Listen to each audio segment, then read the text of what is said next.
And, it felt like that was, the tide was turning our way. It felt like we were going to, just find a way to win this game. But, like I said, didn't make the plays down the stretch. He didn't, although he did have that run for the first down negated, right? And that I felt like maybe they'd get rolling, but it was still a close game. He was outplayed finally by Patrick Mahomes in the fourth quarter. Until now, it's been the opposite. Does he deserve any blame for the loss, Key? No, I don't think he deserves any blame for the loss. First of all, he had an offensive line out there that could not protect him. He got harassed for the most part every single night, but when it counted most, the bigs on the other side for the Kansas City Chiefs and Chris Jones and Frank Clark, they showed up with about 44 seconds left in the game. He gets sacked by Chris Jones. I wouldn't place blame on him at all, but here's what I do like, Jay. I like that the young man feels a certain way. I wouldn't be shocked if Cincinnati falls back into this position again next year in an AFC Championship game in Kansas City again. You see, I like reversing this whole thing, Max. Instead of speaking from a fan perspective, speaking as a player, I'm always going to blame myself because I had a piece of, I could have been better. Right? So the way you look at this as a team, yeah, we had a play down the stretch that could have cost us the field goal, but we're never going to individually call out one player.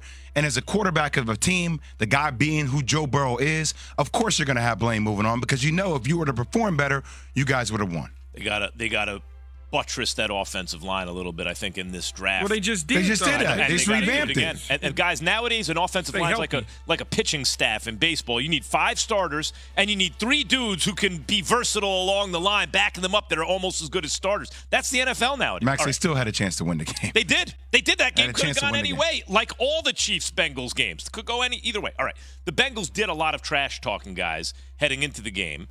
And it seems like it was used as motivation. Listen to Patrick Mahomes afterward. Yeah, I think guys were probably the most pumped up I'd seen them going into a football game. A lot of trash talk coming from a lot of different places. I think no one picked us to win. If so, it was like 5% of people. And we think we've built up enough respect to have a chance to go out and win every game. So whenever you feel like you're the underdog, when you're playing at Arrowhead Stadium, it gets guys ready to go. I picked them to win. I just figured, Key, it's close every time one team is due. You're not going to lose every game, right? But clearly they did not like the talk coming out of Cincinnati. Well, I mean, it's very easy to say they didn't like the talk. They won. So, of course, it played a part because I won. In the end, I lose. I don't even mention the trash talk. The other team is talking about the trash talk, Jay. You know how that goes. I mean, come on, man. You really think that they sat around and thought about it the course of the game? No, they thought about it when them ticks on them last kick, when that kick went and it tick, tick, tick. That's when they started thinking about, they was talking trash to us. Yeah, the trash talking, man, I could care less about. I mean, Cincinnati's mayor, that was hysterical. I do want to ask you a quick question. All mayors talk. I know. Quick question on the middle. No. Part of political. Why not call a timeout? Why not try to freeze the kicker at the end of the game? Well, you have a timeout there's a couple things, right? You say, and I'm sure most people would say, why not? Why take that timeout to the locker room with you? Here's what I would say. I would then say that if I call timeout, he gets a swipe at the kick, so he gets like an extra practice swing, so to speak. Now he misses on the practice swing because he's, just kicking it. And then he comes back and he makes it anyway. Or if I don't call the timeout, here it is. He's thinking in his mind, he's going to call timeout. So he doesn't follow through fully, and then could you imagine if he calls a timeout and he misses it, and that's the one he called the timeout? But Max, I'm always calling a timeout. I'm always playing that psychological game with you. I'm always giving you extra time to think. But remember, Jay, the psychological game. It's on both sides. I hear you. It's on both sides. Yeah. You thinking he gonna call this is what he's getting ready to do. So now I don't even really follow through. I just go up and go. That's true. And he doesn't call it. And that's an interesting interpretation, Jay, I think. Yeah. All right. The 49ers, guys, they had to play 4 quarterbacks this year, including 2 quarterbacks yesterday. I really think Brock Purdy, when he came back in the game, is the 5th stringer. Right? He's the 5th string quarterback because he had to come back in because the 4th string guy got hurt. It's unbelievable. Kyle Shanahan talked about whether or not the loss will fuel this team. Listen to this. Yeah, always. But that has to do with how hard we work and the team we build and staying healthy and going back to square one and fighting through the offseason, fighting through a whole regular season and get into this moment again and hope we get a little bit better draw and hope we play a little bit better. And Key, you said, going into this game, right, the reason they got Trey Lance in the first place, reportedly, is Kyle Shanahan sees Josh Allen and goes, man, I need to get me one of them guys, right? And he went in without a guy like that because he got hurt, but still, and I think it showed up. Are the Niners going to be in the playoffs next year? And if so, how far do they get? They are going to be in the playoffs next year, but here's my dream scenario for Johnny Lynch and Kyle Shanahan. There's a guy in South Florida who's 45, 46 years old. I'm going to have a conversation with him come free agency, and I'm going to say, hey, you get to ride off into the sunset with essentially the same type of team that you had when you left New England and you went to Tampa.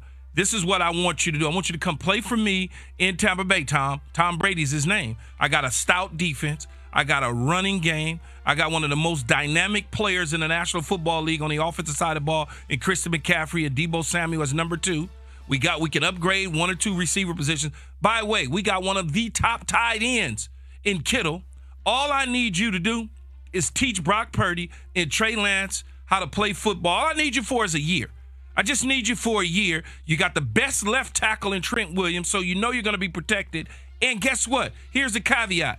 You were a little boy. Remember that jersey that you wore in Joe Montana? This could be your dream scenario. We could do whatever you want us to do, but we need you in the worst way. Makes a lot of sense. I mean, yeah, the talk of Tom Brady being in San Francisco does make a lot of sense. First off, personally for him, I wonder that separation from the family, right? It seems like an East Coast Florida thing for him with the kids. That's going to be interesting to see how that plays out, Max. And then also, Kyle Shanahan does like to run a ton of bootlegs, right? Granted, you could change around the offense, but last time I saw Tom Brady, Keith, Tom Brady cannot move in the pocket. Yeah, so but I hear it's a one-year plan. It doesn't make sense. I hear aspects of that. Kyle Shanahan is the offensive coordinator that we all think he is. I want you to just go back to the Super Bowl run that they had in Atlanta with who else? Matt Ryan. Matt Ryan was a smaller Sub-Zero than Tom Brady. You don't take a swing at Derek Carr? Neither one of them couldn't. I'd rather have Tom Brady in this position. Derek Carr's elite. Yeah, but Derek Carr got like 5-6 more good years. So now what happens? Yeah, absolutely. Yeah, but what happens is if you go after Carr, now what are you going to do with the other 2 quarterbacks and Brock Purdy and Trey Lance? That's not a one-year situation. Thomas Brady is a one-year situation. I understand what you're saying, Jay, about being away from his kids, things of that nature. And South Florida's out of the question based on Adam Schefter and what Adam Schefter said about the Miami Dolphins. He could be home close to his mom and dad and whoever else in his family in the Bay Area in San Mateo, California. But you mentioned distance. Man, that's what you got all that damn money for. It's called travel. It's called that G650 you got, Jay. Loan that to him. It's a lot of expenses. Another he got Philly a lot of team, damn guys, money. is heading to a championship game at least. Don't forget. I got a G650. They lost in the World Series, and there's a chance that they're going to lose in the Super Bowl, although I fear that they are favored slightly now. I think that's going to grow. The Eagles are very, very good. So how insufferable are our producers, Pat and Alan, going to be for the next 2 weeks? Both Philly guys. Pat was just angry throughout the whole game yesterday while they were blitzing. I mean, I was like, how are you sending angry texts on the text chain while you guys are up 25 points? I don't understand that. Just ready for the disrespect to end after a 2-score win in the Super Bowl for the Eagles.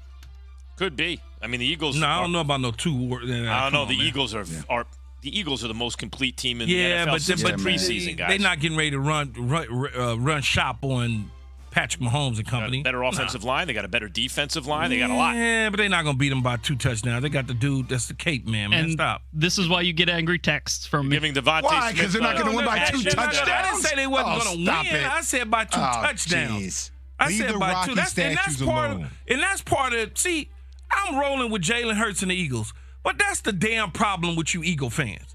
Y'all get to the Super Bowl, now all of a sudden, you're going to win by 2 damn touchdowns. Just be glad you're there and you get a W. Guys, Devontae Smith, was that a catch, yes or no?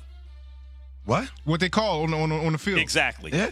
I mean, but by the way, Max, that's why if you're Smith, you're like, let's run the hurry up.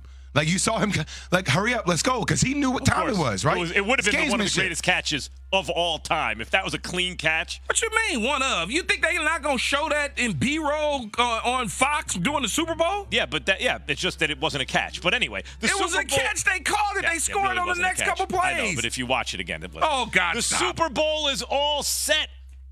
Which storyline should you be paying attention to the next 2 weeks? We got you covered. Keyshawn, J. Will, and Max, ESPN Radio. Hey, Tickets screening of the Super Bowl matchup is all set. It'll be the Chiefs and the Eagles playing